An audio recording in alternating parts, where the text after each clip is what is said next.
চলছে চিংড়ি দিয়ে পুঁই শাক, একদম অনুষ্ঠান বাড়ির মতো। চিংড়ি হালকা ভেজে ওই একই সঙ্গে 5 ফোড়ন, তেজপাতা, শুকনো লঙ্কা দিয়ে ভালো করে নেড়ে চেড়ে ফোড়নটা খানিকক্ষণ ভেজে নিতে হবে।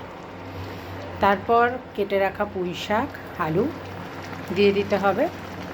এরপর নুন, হলুদ গুঁড়ো, লঙ্কার গুঁড়ো আর জিরের গুঁড়ো দিয়ে ভালো করে নাড়িয়ে চাড়িয়ে 2-3 মিনিট ঢাকা দিয়ে রান্না করতে হবে।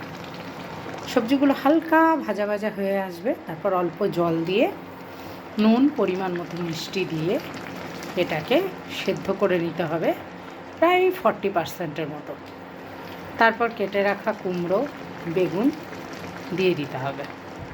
অন্য সবজি চাইলে পটল, ঝিঙে টিঙে দেওয়া যায়, কিন্তু কুমড়ো বেগুনটাই সবচেয়ে ভালো লাগে। তারপর ঢাকা দিয়ে রান্না করতে হবে।